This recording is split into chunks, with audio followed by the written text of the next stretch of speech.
Okay, അപ്പോൾ ഇത് കുറച്ച് അഡ്വാൻസ് ആയിട്ടുള്ള എക്സസൈസ് ആണ്. ഞാൻ എപ്പോഴും പറയുന്ന പോലെ തന്നെ ഫുള്ളി ഫോക്കസ് ചെയ്തു പോകും. ഇപ്പോൾ രണ്ട് പേഴ്സണെ നമ്മൾ ഇൻ്റഗ്രേറ്റ് ചെയ്യുന്നത് ChatGPT എങ്ങനെ ചെയ്യാന്നുള്ളതാണ് പഠിക്കാൻ പോകുന്നത്. അതേപോലെ തന്നെ കുറച്ച് അഡ്വാൻസ് ആയിട്ട് കുറച്ച് ഡിപ്പാർട്ട്മെൻറ്റ് നമ്മൾ കവർ ചെയ്യുന്നുണ്ട്. പിന്നെ സ്റ്റോറി ക്രിയേഷൻ കാര്യങ്ങളും ഇനി തൊട്ടുള്ള മുന്നോട്ടുള്ള എക്സസൈസുകളെല്ലാം നല്ല അഡ്വാൻസ് ആയിട്ടുള്ള എക്സസൈസ് ആണ്. സോ ഫുള്ളി ഫോക്കസ് ചെയ്യാം. ഫസ്റ്റ് നമുക്ക് ആ ഇമേജ് ജസ്റ്റ് അപ്ലോഡ് ചെയ്യാം. മൗസിൻ്റെ ലെഫ്റ്റ് പേജ് പ്ലസ് സൈനിൽ പ്രസ് ചെയ്ത് ChatGPTയിൽ ആഡ് ഫോട്ടോസ് കൊടുക്കുക. നേരെ നമ്മൾ അപ്ലോഡ് ചെയ്ത ഫോട്ടോ, ഇത് നിങ്ങളുടെ ഫോട്ടോസ് ആയാലും നിങ്ങൾക്ക് ഇങ്ങനെ ചെയ്യാൻ പറ്റും. രണ്ട് ഫോട്ടോ നിങ്ങൾ ജസ്റ്റ് കൺട്രോളെ പ്രസ് ചെയ്ത് മൗസിൻ്റെ ലെഫ്റ്റ് പേജ് രണ്ടും സെലക്ട് ചെയ്യുക. അതിനുശേഷം ജസ്റ്റ് ഓപ്പൺ കൊടുക്കുക. ഓപ്പൺ കൊടുക്കുമ്പോൾ ആ രണ്ട് ഇമേജ് നമുക്ക് ആ ഒരു ചാറ്റ് ബോക്സിൽ വന്നിട്ടുണ്ട്. ഇനി ജസ്റ്റ് നമ്മൾ ടൈപ്പ് ചെയ്യാം add this both person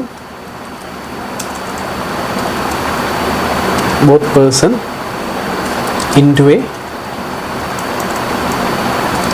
a single photo. ഇങ്ങനെ ടൈപ്പ് ചെയ്യും. അല്ലെന്നുണ്ടെങ്കിൽ നിങ്ങൾ merge this two person into a single photo, അല്ലെന്നുണ്ടെങ്കിൽ two person sitting in a old tea shop, അങ്ങനെയൊക്കെ നിങ്ങൾക്ക് കൊടുക്കാം. അതിന് ജസ്റ്റ് എൻ്റർ അടിക്കാം. എന്ന് വെച്ചാൽ നമ്മൾ ഇത്രേ ചെയ്യുന്നുള്ളൂ. ആ രണ്ട് പേഴ്സണെ തമ്മിൽ ഒരുമിപ്പിച്ച് അതിന് ഒരു സിംഗിൾ ഫോട്ടോ ആയിട്ട് ചെയ്യാൻ വേണ്ടി നമ്മൾ ChatGPT എടുത്ത് ഒരു സജഷൻ കൊടുക്കാം. ഇനി മെയിനായിട്ടുള്ള ഇഷ്യൂ, നമ്മൾ ChatGPT ഏറ്റവും കൂടുതൽ ഫേസ് ചെയ്യുന്ന ഇഷ്യൂ ഫേസിൻ്റെ ആ ഒരു ക്ലാരിറ്റിയുടെ ഇഷ്യൂ ആണ്. നമ്മൾ കൊടുക്കുന്ന ഫോട്ടോയുമായിട്ട് അധികം ഒരിക്കലും മാച്ച് ചെയ്തില്ല. ഒരു 7/10 ഒക്കെ മാക്സിമം വരത്തുള്ളൂ. ഒരു ഫുള്ളി ഒരു കംപ്ലീറ്റഡ് ആയിട്ട് ഏറ്റവും പെർഫെക്റ്റ് ആയിട്ട് ഒരിക്കലും നമുക്ക് ChatGPT കിട്ടാൻ സാധ്യത വളരെ കുറവാണ്. ഫ്യൂച്ചറിൽ ഒരു പക്ഷേ ChatGPT 5 വേർഷനൊക്കെ വരുമ്പോഴത്തേക്ക് കുറച്ചുകൂടി അഡ്വാൻസ് ആയിട്ട് കിട്ടാൻ സാധ്യതയുണ്ട്. പിന്നെ നമ്മൾ കുട്ടികളുടെ ഫോട്ടോസൊക്കെ കൊടുത്തു കഴിഞ്ഞാൽ അതിനകത്ത് പ്രൈവസി പോളിസി അങ്ങനെ കുറേ ഇഷ്യൂസ് വരും. പിന്നെ പ്രോംപ്റ്റ് ആ ടൈപ്പ് ചെയ്ത് കൊടുക്കേണ്ട രീതി ടൈപ്പ് ചെയ്ത് കൊടുത്തു കഴിഞ്ഞാൽ നമുക്ക് അതിൻ്റെതായിട്ടുള്ള റിസൾട്ട് നമുക്ക് കിട്ടും. നമുക്ക് ChatGPT തന്നെ പ്രോംപ്റ്റ് ചോദിക്കാൻ പറ്റും. നമുക്ക് രണ്ട് ഫോട്ടോ ഞങ്ങൾ അപ്ലോഡ് ചെയ്തിട്ടുണ്ട്, എനിക്കൊരു പ്രോംപ്റ്റ് വേണം ഇവരെ രണ്ടുപേരും ചേർത്ത് നിർത്തിയിട്ട് ഒരു സിംഗിൾ ഫോട്ടോ ആയിട്ട് ചെയ്യാൻ പറ്റുന്ന രീതി. സോ അങ്ങനെയൊക്കെയുള്ള പ്രോംപ്റ്റുകൾ നമുക്ക് ടൈപ്പ് ചെയ്യും. ഇവർ രണ്ടുപേരും നമ്മുടെ സ്റ്റാഫുകളാണ്, അക്കാദമിയിൽ നിന്ന് തന്നെ പഠിച്ചിറങ്ങിയ സ്റ്റുഡൻസ് തന്നെയാണ്. സോ എനിവേ ജസ്റ്റ് ആ ഇമേജിന് വേണ്ടി കുറച്ച് വെയിറ്റ് ചെയ്യാം. അപ്പോൾ നമ്മൾ സ്കിപ്പ് ചെയ്യും, അത്രയും ടൈം കളയാതിരിക്കാൻ വേണ്ടി. ഓക്കെ, അപ്പോൾ ആ ഫോട്ടോ തമ്മിൽ അവർ ഇൻ്റഗ്രേറ്റ് ചെയ്തൊരു സിംഗിൾ ഫോട്ടോ ആയിട്ട് തന്നിട്ടുണ്ട്. ഫേസിൽ ഒരുപാട് പ്രശ്നമുണ്ട്, കാരണം ഇതാണ് ആ ഫോട്ടോ. നല്ല രസമുണ്ട്, നല്ല വൃത്തിയായിട്ട് തന്നെ ചെയ്തിട്ടുണ്ട്. മാത്രമല്ല നല്ല ക്വാളിറ്റിയാണ്. ഈ കഴിഞ്ഞ എക്സ് ഞാൻ പറഞ്ഞിട്ടുണ്ട്, ഇതിൻ്റെ റെസൊല്യൂഷൻ ഒരിക്കലും നമുക്ക് ChatGPT ഫിക്സ് ചെയ്യാൻ പറ്റത്തില്ല എന്നുള്ള കാര്യം. പക്ഷേ നമുക്ക് ആസ്പെക്ട് റേഷ്യോ കൊടുക്കാം. എന്ന് വെച്ചാൽ നമുക്ക് വേണ്ടുന്ന ഫോട്ടോ ആസ്പെക്ട് റേഷ്യോ 1:1 എന്ന് വെച്ചാൽ 1080x1080 എന്നുള്ള റേഷ്യോയിൽ നമുക്ക് ആ ഫോട്ടോ കിട്ടും. ഇത് നോക്കിയാൽ നല്ല ക്വാളിറ്റിയിലാണ് വന്നേക്കുന്നത്. പക്ഷേ ഫേസിന് ചെറിയ ചെറിയ മാറ്റങ്ങളുണ്ട്. പക്ഷേ എങ്കിലും ഒരു പരിധി വരെ അവരുമായിട്ട് നമുക്ക് മാച്ച് ചെയ്യുന്നുണ്ട്.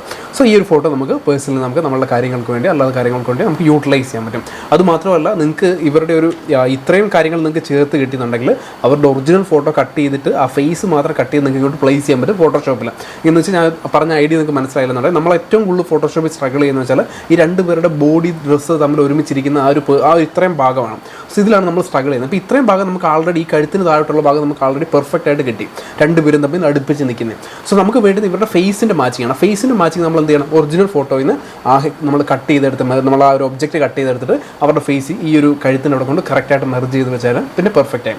സോ അത്ര ഈസി ആയിട്ട് നമുക്ക് ഇപ്പോഴത്തെ കാലത്ത് ഡിസൈൻ ഡിപ്പാർട്ട്മെൻറ്റിൽ ഇതുപോലുള്ള ഇമേജസ് നമുക്ക് യൂട്ടിലൈസ് ചെയ്യാം. ഇനി ഞാൻ ജസ്റ്റ് ഈ ഒരു ഇമേജ് ഡൗൺലോഡ് ചെയ്തിട്ട് ഞാൻ നിങ്ങളുടെ അടുത്ത് പറഞ്ഞ കാര്യം എന്ന് വെച്ച് കഴിഞ്ഞാൽ, ഇപ്പോൾ ഈ ഒരു ഇമേജിലെ ഈ ഒരു പേഴ്സൺ അല്ലെന്നുണ്ടെങ്കിൽ ഈ ഒരു പേഴ്സൺ നമുക്ക് കംപ്ലീറ്റ്ലി റിമൂവ് ചെയ്തിട്ട് വേറൊരു പേഴ്സണെ ആഡ് ചെയ്യണം. അപ്പോൾ ഈ ഒരു പേഴ്സണെ നമ്മൾ റിമൂവ് ചെയ്യാൻ വേണ്ടി ഫോട്ടോഷോപ്പിൽ നമ്മൾ കൊണ്ടുപോയതിന് ശേഷം ജസ്റ്റ് ആ ഒബ്ജക്റ്റ് സെലക്ട് ചെയ്തിട്ട് ഷിഫ്റ്റ് ബാക്ക് സ്പേസ് അടിച്ചിട്ട് ആ ഒരു ഒബ്ജക്റ്റിനെ കംപ്ലീറ്റ്ലി റിമൂവ് ചെയ്യാണ് ചെയ്യുന്നത്. പക്ഷേ അപ്പോഴും ഒരുപാട് പ്രശ്നങ്ങൾ വരും. പിന്നെയും നമ്മൾ ബ്രഷൊക്കെ എടുത്തിട്ട് പാച്ചപ്പ് ചെയ്ത് എടുക്കേണ്ടി വരും. സോ നമുക്ക് അഡോബ് ഫെയർഫ്ലൈ ഇത് കുറച്ചുകൂടി അഡ്വാൻസ് ആയിട്ട് എങ്ങനെ ചെയ്യാമെന്ന് നോക്കാം. ഇത് നമ്മൾ ആൾറെഡി പഠിപ്പിച്ചിട്ടുണ്ട്, പക്ഷേ ഇതൊരു സ്റ്റുഡൻറ്റിന് വന്നൊരു വലിയൊരു ഡൗട്ടാണ്. സോ അത് നമുക്ക് ഇപ്പോൾ തന്നെ ക്ലിയർ ചെയ്യാം. അപ്പോൾ ഞാൻ നേരെ അഡോബ് ഫെയർഫ്ലൈ പോയി അവിടെ പോയിട്ട് ഇപ്പോൾ ഫ്യൂച്ചറാണ് കിടക്കുന്നത്. അത് ഞാൻ ഇമേജസിനെ ഇത് മാറ്റിയിട്ടു. അതിനുശേഷം ഏറ്റവും താഴെ ജനറേറ്റീവ് ഫില്ല് മൗസിൻ്റെ ലെഫ്റ്റ് വെച്ച് പ്രസ് ചെയ്യാം. ഇപ്പോൾ ഫോട്ടോഷോപ്പ് യൂട്ടിലൈസ് ചെയ്യുന്നവർക്ക് അതിനകത്ത് 2025 ഫോട്ടോഷോപ്പിൽ ആൾറെഡി ജനറേറ്റീവ് ഫില്ല് ഇൻ്റഗ്രേറ്റ് ആയിട്ട് അതിൽ തന്നെ കിടപ്പുണ്ട്. എന്ന് വെച്ചാൽ തൊട്ട് താഴെ ടെക്സ്റ്റായിട്ട് അവിടെ കിടപ്പുണ്ട്. നമ്മൾ ജസ്റ്റ് അതിന് പറഞ്ഞു കൊടുത്തിട്ട് വരച്ചു കൊടുത്ത് ജസ്റ്റ് പറഞ്ഞു കൊടുത്താൽ മാത്രം മതി. പക്ഷേ ഞാൻ യൂട്ടിലൈസ് ചെയ്യുന്ന 2024 ആണ് ഞാൻ ഉപയോഗിക്കുന്നത്. അതുകൊണ്ട് തന്നെ അതിനകത്ത് ആ ഒരു ടൂളിൻ്റെ ഓപ്ഷനില്ല. സ്റ്റുഡൻസിനും അത് കാണാൻ വഴിയില്ല. അതുണ്ടെങ്കിൽ കുറച്ചുകൂടി എളുപ്പമാണ്. സെയിം പ്രൊസീജിയർ തന്നെ, വലിയ വ്യത്യാസം ഒന്നും തന്നെ ഇല്ല. ഓക്കെ, എനിവേ നമ്മൾ ഡൗൺലോഡ് ചെയ്ത ഇമേജ് ജസ്റ്റ് ഡൗൺലോഡ്സിൽ പോയിട്ട് നേരെ ഈ ഫോട്ടോയിലോട്ട് അപ്ലോഡ് ചെയ്യുന്നു. അതിനുശേഷം നമ്മളുടെ കോൺസെപ്റ്റ് അവരുടെ അടുത്ത് പറയുന്നത് എന്താണ് നമുക്ക് വേണ്ടുന്നത് നമുക്ക് ഈ ഒരു പേഴ്സണെ നമുക്ക് കംപ്ലീറ്റ്ലി റിമൂവ് ചെയ്യണം. റിമൂവ് ചെയ്യുമ്പോൾ ഈ ഒരു പേഴ്സൻ്റെ സെക്കൻഡ് ആ ബ്ലാക്ക് ഷർട്ട് ഇട്ട പേഴ്സൻ്റെ തോളിൻ്റെ ഭാഗം വരെ കംപ്ലീറ്റ്ലി മാഞ്ഞു പോകാൻ സാധ്യതയുണ്ട്. അത് റിമൂവ് ആകും നമ്മൾ ഫോട്ടോഷോപ്പ് ചെയ്താൽ. സോ നമുക്ക് ആ ഭാഗം ഫില്ല് ആവുകയും വേണം. അപ്പോൾ നമുക്ക് ഈ പേഴ്സണെ എങ്ങനെ റിമൂവ് ചെയ്യാം? അപ്പോൾ ഇവിടെ 3 ഓപ്ഷൻ ഉണ്ട്: റിമൂവ്, ഇൻസേർട്ട്, അതേപോലെ എക്സ്പാൻഡ് എന്ന് വെച്ചാൽ അതിൻ്റെ സൈസ് കൂട്ടും. ഇപ്പോൾ ഫോട്ടോയുടെ താഴോട്ട് നിങ്ങൾക്ക് ഒരു ഫുൾ സൈസ് ഫോട്ടോ വേണമെന്നുണ്ടെങ്കിൽ അതിൻ്റെ സൈസ് കൂട്ടി തരും. അതല്ല റിമൂവ് എന്ന് വെച്ചാൽ ഏത് ഭാഗമാണോ റിമൂവ് ചെയ്യേണ്ടത് ആ ഭാഗം റിമൂവ് ചെയ്തിട്ട് അതിൻ്റെ ബാക്കിലുള്ള ഭാഗം അത് ഓട്ടോമാറ്റിക്കായിട്ട് വെച്ചിട്ട് പുതിയ ഫോട്ടോസ് കാര്യങ്ങൾ ബാക്കിലേക്ക് കൊണ്ടുവരും. ഇനി ഇൻസേർട്ട് എന്ന് വെച്ച് കഴിഞ്ഞാൽ എന്തെങ്കിലും നമ്മൾ പുതിയ കാര്യങ്ങൾ അത് പ്രോംപ്റ്റ് നമ്മൾ ടൈപ്പ് ചെയ്യണം. ആ റിമൂവ് ചെയ്ത ഭാഗത്ത് എന്തെങ്കിലും നമുക്ക് എക്സ്ട്രാ ആഡ് ചെയ്യണമെന്നുണ്ടെങ്കിൽ ആഡ് ചെയ്യാം. നമുക്കിവിടെ വേണ്ടത് റിമൂവ് ആണ്. റിമൂവ് ജസ്റ്റ് പ്രസ് ചെയ്തിട്ട് എനിക്ക് ഈ പേഴ്സണാണല്ലോ വേണ്ടാത്തത്. അപ്പോൾ ഞാൻ ജസ്റ്റ് ആ പേഴ്സണെ ജസ്റ്റ് ഡ്രാഗ് ചെയ്ത് ജസ്റ്റ് റിമൂവ് ചെയ്യുന്നു. നമുക്ക് ഇങ്ങനെയും ചെയ്യാം. അതേപോലെ തന്നെ ഫോട്ടോഷോപ്പിൽ നമുക്ക് റിമൂവ് ചെയ്തിട്ട് എന്ന് വെച്ചാൽ PNG ആയിട്ട് എക്സ്പോർട്ട് ചെയ്തിട്ട് ഇവിടെ കൊണ്ടുവന്ന് ഇമ്പോർട്ട് ചെയ്താലും നമുക്ക് ഇതേപോലെ ചെയ്യാൻ പറ്റും. ഇപ്പോൾ ഞാൻ കംപ്ലീറ്റ് ആയിട്ട് നല്ല പെർഫെക്റ്റ് ആയിട്ട് നമുക്ക് റിമൂവ് ചെയ്യാം. ഇപ്പോൾ ഒരുപാട് ചെടികൾ, അതേപോലെ നമുക്ക് ഇപ്പോൾ പഴയ ആൾക്കാരുടെ ഫോട്ടോസൊക്കെ നമുക്ക് പുതിയതാക്കി എടുക്കണമെന്നുണ്ടെങ്കിൽ ഈ ഒരു ടൂൾ നമുക്ക് അടിപൊളിയായിട്ട് ഉപയോഗിക്കാം കേട്ടോ. ഇതിൻ്റെ ഒപ്പാസിറ്റി കൂട്ടിയിടണം. ഇപ്പോൾ 64 ആണ് കിടക്കുന്നത്. ബ്രഷിൻ്റെ സൈസ് ഒക്കെ ബ്രഷിൻ്റെ ഒപ്പാസിറ്റി 100 ആക്കണം കേട്ടോ, മറക്കല്ലേ. അല്ലാതെ ചെറിയ വെടവുകൾ വന്ന് അവിടെ വേറൊരു ഇമേജൊക്കെ ജനറേറ്റ് ആവും. ഇത് ഈ പയ്യൻ്റെ കൈയൊക്കെ വെച്ചിട്ട് കയറിയാലും പ്രശ്നമില്ല, കാരണം ഓട്ടോമാറ്റിക്കായിട്ട് തന്നെ നമ്മുടെ ചാറ്റ് ജി പി ടി അല്ല, അഡോബ് ഫയർഫ്ലൈ ഇത് ജനറേറ്റ് ചെയ്തെടുത്തോളും. ഫോട്ടോഷോപ്പിൽ ഞാൻ പറഞ്ഞ പോലെ ജനറേറ്റീവ് ഫില്ല് ടൂൾ കിടക്കണം. അപ്പോൾ ഇത്രയും നമ്മൾ വരച്ചെടുത്തു. ഇനി നമ്മൾ ജസ്റ്റ് ഇത്രേ ചെയ്യേണ്ടതുള്ളൂ, റിമൂവ് കൊടുക്കുക. ജസ്റ്റ് കുറച്ച് നേരം വെയിറ്റ് ചെയ്യുന്ന ടൈം കൊണ്ട് അവർ കുറച്ച് ഇമേജസ് നമുക്ക് സജഷനായിട്ട് തരും. ആ സജഷൻ ഇമേജസിൽ നിന്ന് ഏറ്റവും ബെസ്റ്റ് റിമൂവൽ ആയിട്ടുള്ള ഫോട്ടോസ് നമുക്ക് എടുക്കാം. നമ്മളിവിടെ കൊടുത്തേക്കുന്നത് റിമൂവ് ആണ് കേട്ടോ, റിമൂവ് ആണ് കൊടുത്തേക്കുന്നത്. ഇനി ഞാൻ നിങ്ങൾക്ക് എക്സ്പാൻഡോട് ഇതിനകത്ത് തന്നെ കാണിച്ചു തരാം. ഇത് ഭയങ്കര അഡ്വാൻസ്ഡ് ആയിട്ടുള്ള ടൂളാണ്. അപ്പോൾ ഇത് കംപ്ലീറ്റ്ലി റിമൂവ് ചെയ്ത്. പക്ഷേ നമുക്ക് എന്താ പ്രശ്നം എന്ന് വെച്ച് കഴിഞ്ഞാൽ അവിടെ ആ ഷാഡോ കിടപ്പുണ്ട്. ആ ഷാഡോ കിടക്കാനുള്ള റീസൺ നമ്മൾ ആ തുടച്ച ഭാഗത്ത് എന്ത് പറ്റി, അവിടെ ചെറിയൊരു ഷാഡോ കിടപ്പുണ്ടായിരുന്നു തോന്നും. ഞാൻ ജസ്റ്റ് ക്യാൻസൽ കൊടുത്താൽ നിങ്ങൾക്ക് കാണാൻ പറ്റുന്നുണ്ടെങ്കിൽ ഇവിടെ കണ്ടോ ചെറിയൊരു ഷാഡോ കിടപ്പുണ്ട്. അപ്പോൾ അതും കൂടെ നമുക്ക് റിമൂവ് ചെയ്യണം. അപ്പോൾ ഈ ഷാഡോ നമുക്ക് വേണ്ട. ഷാഡോ ഉണ്ടെന്നുണ്ടെങ്കിലുള്ള പ്രശ്നം വെച്ചാൽ ആ ഷാഡോയും കൂടെ അവർ മാച്ച് ചെയ്യുന്ന രീതിയിലേക്ക് കൊണ്ടുവരും. അപ്പോൾ ഷാഡോ മൊത്തം ഞാൻ ഒഴിവാക്കി കണ്ടോ. ഓക്കെ, അവിടെ കുറച്ച് ഷാഡോ കിടക്കുന്നതുകൊണ്ടാണ് അവിടെ ആ ഒരു പേഴ്സണെ റിമൂവ് ചെയ്തിട്ടും ഷാഡോ വന്നത്. ഇനി ജസ്റ്റ് ഒന്നും കൂടെ റിമൂവ് കൊടുക്കുന്നത്, കുറച്ച് നേരം വെയിറ്റ് ചെയ്യാം. ഭയങ്കര അഡ്വാൻസ്ഡ് ആണ് അഡോബ് ഫയർഫ്ലൈ. നമുക്ക് ഈസിയാണ്, യൂട്ടിലൈസ് ചെയ്യാൻ ഈസിയാണ്. മറ്റുള്ള ടൂളുകളെ പോലെയല്ല. മാത്രമല്ല ഇതിനകത്ത് ടോക്കൺസ് എനിക്ക് 24-25 ടോക്കൺസ് ഉണ്ട്. നമുക്ക് വേറെ അക്കൗണ്ട് ക്രിയേറ്റ് ചെയ്താൽ അതും ചെയ്യാൻ പറ്റും. പിന്നെ ഞാൻ ലിങ്ക് നിങ്ങൾക്ക് തന്നിട്ടുണ്ട്, ഫോട്ടോഷോപ്പിനകത്തുണ്ട്. നിങ്ങൾക്ക് ഈസി ആയിട്ട് തന്നെ അതിനകത്ത് കുറച്ച് ടെക്നിക്സ് ഉപയോഗിച്ച് കഴിഞ്ഞാൽ ചെയ്യാൻ പറ്റും. ഇത് കുറച്ചുകൂടെ പെർഫെക്റ്റ് ആയില്ലേ. സോ ഇതിന് കുറേ ഉണ്ട്. ഇതിനകത്ത് നിഴലുണ്ട്. അത് ഈ പയ്യൻ്റെ നിഴലാണ് നമുക്ക് പറയാം. പക്ഷേ അവൻ്റെ കയ്യിൽ കൂടെ കയറിയിട്ടുണ്ട് കുറച്ച്. അവിടെ കൈ ഒന്ന് നമുക്കൊന്ന് റെഡിയാക്കി എടുക്കണം. അപ്പോൾ നമുക്കൊന്നും കൂടെ ക്യാൻസൽ അടിച്ചിട്ട് ഈ പയ്യൻ്റെ കൈ ഒന്ന് ജസ്റ്റ് ഒന്ന് തുടച്ച് മാറ്റണം. കൈയുടെ ഇത്രയും ഭാഗം, പിന്നെ നിഴലിൽ എവിടെയെങ്കിലും കിടപ്പുണ്ടെങ്കിൽ അതും കൂടെ തുടച്ച് മാറ്റിയിട്ട് ജസ്റ്റ് റിമൂവ് കൊടുക്കാം. കുറച്ച് നേരം വെയിറ്റ് ചെയ്യാം. നേരത്തെ കറക്റ്റായിട്ടാണ് വന്നത്, പക്ഷേ കൈയുടെ ആ ഭാഗത്ത് എന്തോ ഒരു പ്രശ്നം പോലെ നമുക്ക് ഫീൽ ചെയ്തു. എനിക്കൊന്ന് എഡ്ജിൻ്റെ പ്രശ്നം എന്തുകൊണ്ടോ ആ എഡ്ജ് സ്മൂത്തായിട്ട് കിടക്കുന്നതിൻ്റെ ഇഷ്യൂ ആവാൻ സാധ്യതയുണ്ട്. അപ്പോൾ നമുക്കത് ഒന്ന് സ്മൂത്താക്കി കൊടുക്കാം. എളുപ്പമാണ്, നിങ്ങൾ സാധാരണ ചെയ്യുന്നതിനേക്കാൾ കുറച്ച് അഡ്വാൻസ്ഡ് ആണ്. ഓക്കെ, ഇപ്പോൾ നമ്മൾ കംപ്ലീറ്റ് ആയിട്ട് പോയിട്ടുണ്ട്. നമുക്കിതൊക്കെ കണ്ട് ഈ ചെറിയ ഇഷ്യൂ ഒക്കെ വരുന്ന ഫോട്ടോഷോപ്പിൽ നമുക്ക് ജസ്റ്റ് ബ്രഷ് ടൂൾ വെച്ച് ജസ്റ്റ് ഒന്ന് തുടച്ചു കൊടുത്താൽ കേട്ടോ. അപ്പോൾ നമുക്ക് ഇങ്ങനെ ചെയ്യാൻ പറ്റും. ഇത് ഏറ്റവും കൂടുതൽ ഉപയോഗപ്പെടുന്നത് വെച്ചാൽ ഈ ഒരുപാട് ചെടികളൊക്കെ ഉള്ള ആൾക്കാരുടെ ബാക്കിൽ നമുക്ക് റിമൂവ് ചെയ്യണമെന്നുണ്ടെങ്കിൽ നമുക്ക് ഫോട്ടോഷോപ്പ് ഭയങ്കര പാടാണ്. ബ്രഷ് വെച്ചിട്ട് അതിനകത്ത് ഓരോ ഇലകളൊക്കെ വെച്ച് ബെറ്ററാക്കി വെക്കുക എന്ന് പറഞ്ഞാൽ അത്ര എളുപ്പമല്ല.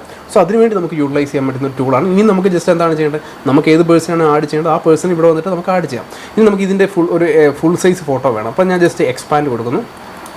എക്സ്പാൻഡ് കൊടുത്തു കഴിഞ്ഞാൽ നമുക്ക് എക്സ്പാൻഡ് കൊടുക്കണമെന്നുണ്ടെങ്കിൽ ആദ്യം നമുക്ക് ഈ ഇമേജ് ജസ്റ്റ് ഡൗൺലോഡ് ചെയ്യാം. ഡൗൺലോഡ് ചെയ്തിട്ട് എനിക്ക് ഈ പേഴ്സൻ്റെ ജസ്റ്റ് ഹാഫ് സൈസ് ഫോട്ടോ അല്ല വേണ്ടത്, എനിക്ക് ഫുൾ സൈസ് ഫോട്ടോയാണ് വേണ്ടത്. അപ്പോൾ ഞാൻ ജസ്റ്റ് ഹാഫ് സൈസ് എനിക്കിപ്പോൾ ജസ്റ്റ് ഒന്നും കൂടെ ജസ്റ്റ് ഫോട്ടോ ഞാൻ ഡൗൺലോഡ് ചെയ്ത ഫോട്ടോ ആ പയ്യൻ്റെ ജസ്റ്റ് ഫസ്റ്റ് റിമൂവ് ചെയ്ത ഫോട്ടോ ഞാൻ ഓപ്പൺ ചെയ്യുന്നു. അതിനുശേഷം എനിക്ക് വേണ്ടുന്നത് എന്താണ്, എക്സ്പാൻഡ് ടൂളാണ്. എക്സ്പാൻഡ് എന്ന് വെച്ചാൽ എനിക്ക് താഴോട്ടാണ് എക്സ്പാൻഡ് ചെയ്യുക. എനിക്കിപ്പോൾ ഇത്രയും ഫോട്ടോ ഇവൻ്റെ ഇത്രയും ഭാഗം എനിക്ക് മതി. അതിനുശേഷം താഴോട്ട് നീക്കുക. ഇതെങ്ങനെയാണ് ഇതിൻ്റെ ടൂളിൻ്റെ മൂവ്മെൻറ്റ് എന്ന് വെച്ചാൽ കൺട്രോൾ മൗസിൻ്റെ സെൻറ്റർ ഉപയോഗിച്ച് സ്ക്രോൾ ചെയ്താൽ ചെറുതും വലുതും. അതേപോലെ തന്നെ പാനെന്ന് വെച്ചാൽ ജസ്റ്റ് മൗസിൻ്റെ സെൻറ്ററിൽ ജസ്റ്റ് പ്രസ് ചെയ്യുക, അത് ജസ്റ്റ് അങ്ങോട്ടും ഇങ്ങോട്ട് നീക്കുക. ഓക്കെ, അപ്പോൾ ഞാൻ ജസ്റ്റ് ഇവൻ്റെ ഫുൾ സൈസ് ഫോട്ടോ കിട്ടാൻ വേണ്ടി ഞാൻ ജസ്റ്റ് ഒന്ന് എക്സ്പാൻഡ് ചെയ്തു. അതിനുശേഷം എക്സ്പാൻഡ് ഇവിടെ ടിക്ക് ചെയ്തിട്ടുണ്ട് കേട്ടോ. അതിനുശേഷം ജസ്റ്റ് ജനറേറ്റ് കൊടുക്കും. നമുക്ക് താഴെ ആ പ്രോംപ്റ്റിൻ്റെ അവിടെ ടൈപ്പ് ചെയ്യാം കേട്ടോ. അവന് പാൻറ്റ് അല്ലെന്നുണ്ടെങ്കിൽ മുണ്ട് അതൊക്കെ നമുക്ക് ടൈപ്പ് ചെയ്താൽ അതായിരിക്കും വരുന്നത്. ഞാനിപ്പോൾ ഒന്നും ടൈപ്പ് ചെയ്താൽ ജസ്റ്റ് ജനറേറ്റ് കൊടുത്തു. അപ്പോൾ ഓട്ടോമാറ്റിക്കായിട്ട് ഗസ് ചെയ്തിട്ട് അവർക്ക് AI കിട്ടുന്ന ഒരു ഐഡിയ വെച്ചിട്ട് അതങ്ങ് ചെയ്ത് തരണം. അപ്പോൾ നമുക്ക് പറഞ്ഞു കൊടുക്കാം ഇന്ന പാൻറ്റ് ഇന്ന ഡ്രസ്സ് നോക്കി, അടിപൊളിയല്ലേ. സോ നമുക്ക് ഈസി ആയിട്ട് നമുക്ക് ഇത്ര സുന്ദരമായിട്ട് നമുക്ക് ചെയ്യാൻ പറ്റും. അത് ഏത് കളറുള്ള പാൻറ്റ് വേണമെന്ന് വരെ നമുക്ക് ഈസി ആയിട്ട് പറഞ്ഞു കൊടുക്കാൻ പറ്റും. സോ നമ്മളെ സംബന്ധിച്ചിടത്തോളം കുറച്ച് അഡ്വാൻസ്ഡ് ആയിട്ടുള്ള എക്സസൈസ് ആണ്. നിങ്ങൾക്ക് ഇതിൻ്റെ ഒരു ഐഡിയ കിട്ടി കാണും. ഇത് ഡൗൺലോഡ് ചെയ്തിട്ട് ഈ ഗ്രീൻ സ്ക്രീൻ റിമൂവ് ചെയ്തിട്ട് നമുക്ക് വേണമെന്നുണ്ട് ആവശ്യമുള്ള കാര്യത്തിന് വേണ്ടി ഉപയോഗിക്കാം. ഇതേപോലെ ആ പയ്യൻ്റെ ഫേസ് വേണമെന്നുണ്ടെങ്കിൽ കട്ട് ചെയ്ത് മാറ്റിയിട്ട് നമ്മളുടെ ആ പയ്യൻ മറ്റേ ഫോട്ടോ നമുക്ക് അല്ലാതെ ഹെഡ് മൊത്തത്തിൽ നമുക്ക് റിമൂവ് ചെയ്തിട്ട് ആ പയ്യൻ്റെ ഒറിജിനൽ ഫേസ് നമുക്ക് ഇങ്ങോട്ട് കൊണ്ടുവന്നിട്ട് ഈസി ആയിട്ട് പ്ലേസ് ചെയ്യാൻ പറ്റും. സോ ഇതൊക്കെയാണ് ശരിക്കും പറഞ്ഞാൽ ചാറ്റ് GPT അതേപോലെ അഡോബ് ഫയർഫ്ലൈ ഒക്കെ യൂസ് ചെയ്തിട്ടുള്ള ഏറ്റവും വലിയൊരു അഡ്വാൻറ്റേജ്. അതിപ്പോൾ പ്രോപ്പറായിട്ട് ഉപയോഗിക്കാൻ പറ്റുന്നവർക്ക് ഭയങ്കര എളുപ്പമാണ്. അപ്പോൾ നിങ്ങളുടെ പഴയ ആൾക്കാരുടെ ഫോട്ടോസ് അതിനകത്ത് ഒരാളെ റിമൂവ് ചെയ്തിട്ട് നിങ്ങളുടെ അച്ഛൻ്റെ ഫോട്ടോസ് അല്ലെങ്കിൽ മരിച്ചാരുടെയും ഫോട്ടോസ് അങ്ങനെയൊക്കെ കൊണ്ട് പ്ലേസ് ചെയ്യണമെന്നുണ്ടെങ്കിൽ അടിപൊളിയായിട്ട് നിങ്ങൾക്ക് ചെയ്യാൻ പറ്റും. ഇൻ കേസ് എന്തെങ്കിലും ഡൗട്ട് ഉള്ളവർക്ക് എൻ്റെ അടുത്ത് ചോദിക്കാം. ഫോട്ടോഷോപ്പ് ഇതും കൂടി ഇൻറ്റഗ്രേറ്റ് ചെയ്യുന്ന അടിപൊളി വർക്കുകൾ നിങ്ങൾക്ക് ഈസി ആയിട്ട് ചെയ്യാൻ പറ്റും. കാര്യങ്ങൾ മനസ്സിലായെന്ന് വിചാരിക്കുന്നു. മനസ്സിലായിട്ടുള്ളത് നിങ്ങൾക്ക് പേഴ്സണലായിട്ട് മനസ്സിലായെന്ന് ചാറ്റ് ചെയ്യാം. അല്ലെന്നുണ്ടെങ്കിൽ നിങ്ങളുടെ പേഴ്സണൽ ഫോട്ടോസ് ചെയ്തിട്ട് എനിക്ക് പെട്ടെന്ന് തന്നെ അയക്കാം.